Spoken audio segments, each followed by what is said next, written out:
If you guys are new to the channel, I'm taking this 1436 John boat and turning it into a comfortable fishing machine. At this point, we've already done a lot of work to the boat.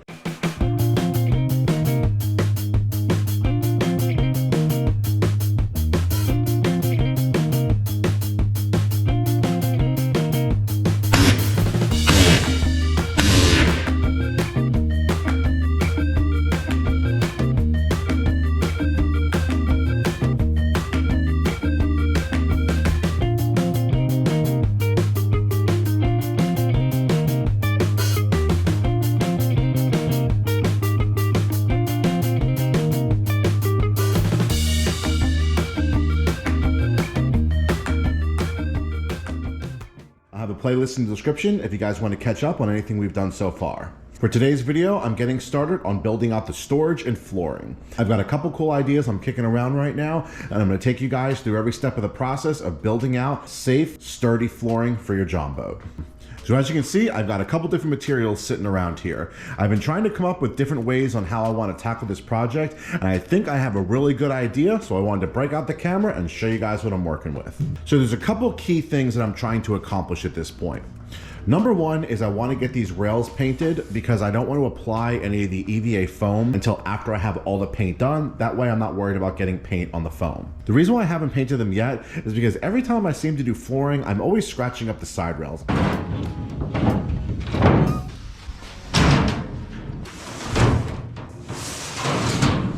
That's why now I'm moving on to the flooring. I've got a pretty good process at this point for making really affordable but stable and long-lasting flooring using plywood, epoxy, and foam. I just need to make sure that when it's stacked on the bottom here, it comes up to the height of the ribs. This is a 1-inch foam board. Oh, this is perfect. It is either flush or slightly above the rib. That way, when the plywood lays on top like this, it's gonna give it really good support under it. It's not gonna flex down.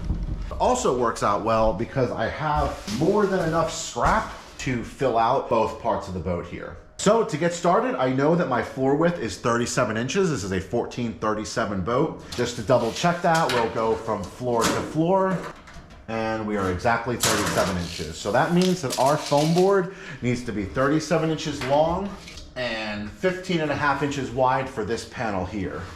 All right, so I've got my foam board set up here. First thing I'm gonna do is square up the sheet, and then we'll strip it out to the length and size that we need. So what I would recommend you do is start with a very light scoring first. If you go too hard on your first run, your blade is just gonna curve off in every direction. And then once you have your score, just come back a little bit deeper. At that point, snap it off. And now we've got a straight edge. So now we want to measure this out to 37 inches width. This is going to be whatever the width is of your boat.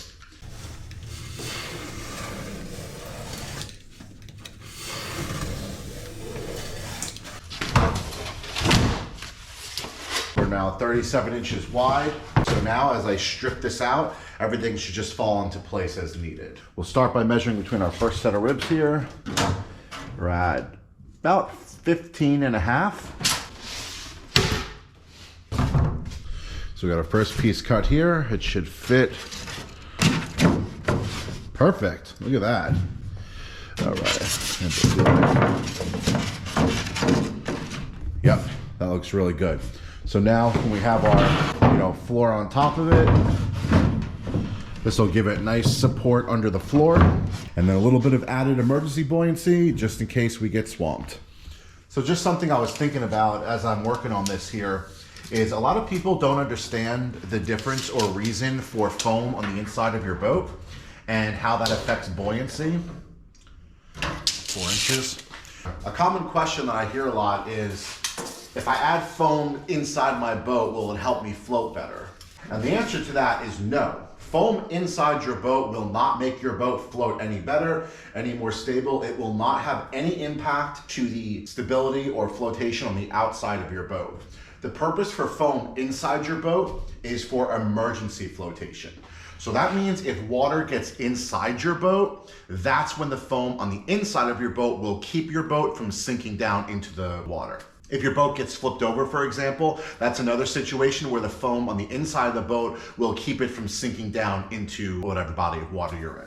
I saw a video online a couple weeks ago where a kid took his 12-footer out in the bay, I think in Florida, and got swept out and was stuck in the ocean. It didn't sink because it had foam in it. So he was able to actually stay on the boat and got rescued. And the only reason he survived is because his boat could float. Depending on your use case, it might not be as important, but that's the reason why foam is added to a boat to begin with and why it's good to add foam back to the boat if you remove it. All right, so at this point, it is looking really good. I am really happy with how this came out. I did have one issue with this one here, where when I went to break it, it for some reason just broke off a corner right there. Not a big deal, but that was annoying because I had everything else looking so good. I'm probably gonna add some pieces to the front here. It's not gonna be walkable, but it will help reduce sound, especially the sound of the water slapping the bottom of the hull. And then when I add the storage in here, it'll give a nice base for whatever storage container to sit on. All right, so at this point, I'm pretty much done with the flooring prep. I am going to head out to the store. I'm gonna grab myself some sheets of plywood. I'm gonna be checking out some 1-inch aluminum angle. That should handle more than enough of the framing I'm planning on doing with some extra. So that'll be good to have on hand. Before I go, I made sure to get some measurements of what I need cut. Just a heads up, if you're going to Home Depot or Lowe's to have them cut you wood, they'll do about 2 to 3 cuts for you for free, but then after that they start charging you, so don't expect to go in there and ask them to cut like a million things for you. I try to keep it nice and easy. It looks like my width is going to be 39. That's the width from sidewall to sidewall on top of the foam. It's going to be a little bit wider than the 37 inches because it's off the ground and the walls curve out. So I got 39 inches for my width on both the front and the back, and then from the inside of this bench seat to that bench seat is about 38 and a half. From this bench seat to where I want this floor to end here is about 24 inches. So I'm planning on having them rip the board down to 39 and then doing 2 cuts at 24 and 38 and a half. And that should give me all the wood I need, plus a little bit extra. All right, let's head to Home Depot. One thing you definitely don't want is OSB. This here, do not get this. It'll absorb water immediately and fall apart on you. This is what we're looking for right here. 11/32 plywood. Try to find a straight piece because it's going to make everything else that much easier for you. And one other thing to keep an eye out for is you want to find one with the least amount of voids. Those are just looking for trouble with water. These can be filled in with epoxy later, but the least you can get, the better. So I'm going to go ahead and grab the straightest one I can find and go get it cut.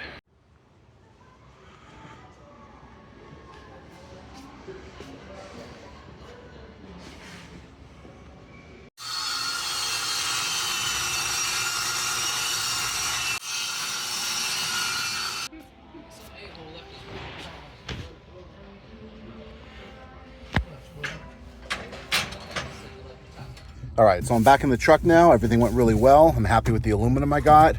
And I also found they had this outdoor Velcro. I'm thinking I could actually use this to attach the floors to the boat. This might be a nice way of doing it without having to drill into the ribs. I'll have to play around with that. I did end up going with the 1 inch. It's not as big as the 1.5 inch that I usually use, but I think for the small amount of framing I'm gonna be doing, these 2 pieces of 1 inch should work pretty well for this. All right, well, if they did my cuts correct at Home Depot, we should be good to go. Basically, at this point, we just got to fit them in place, and then we're going to notch out for the ribs, and they really should just fit right where I want them to. So the first one, I believe, is for right here.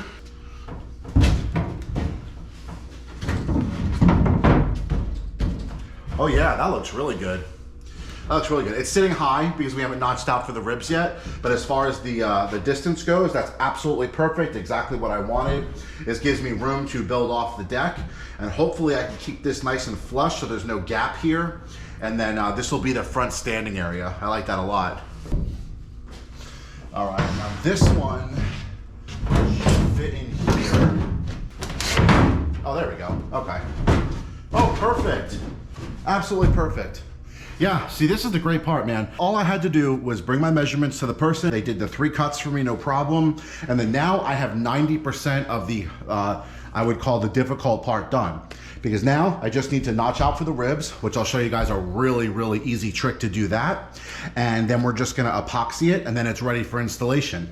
So now that the wood is basically in place, I'm gonna go through and mark out where the ribs are on the board. That way when I take it out to notch it out, it'll be really easy to do. Now what I've done in the past is I would actually draw like a square here and then I would notch it out with a jigsaw, which worked pretty well. There's no reason you can't do it like that. But I saw somebody else do this and I wanted to give it a try this time, which was basically just to use a hole saw. If I pick a hole saw that has the same width as the notch, and then I line the bit here on the edge, that should notch it out pretty perfectly. I'm gonna go through and pre-drill all of the guide holes. All right, this should go nice and easy now. So let's go ahead and rip through, notching out all these holes for the ribs.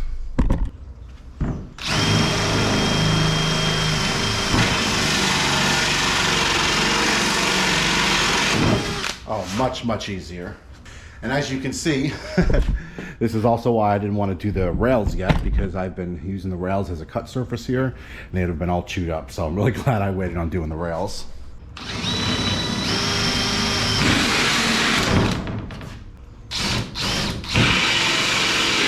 Okay, I'm not going to worry about any cleanup yet. Let's just see how this fits, and then we'll see what we got to change after that.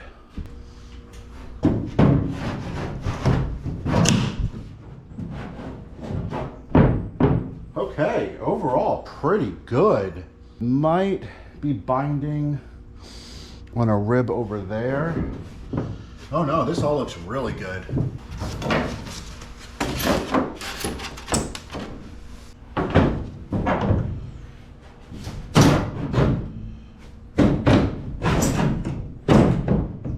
That went so much easier.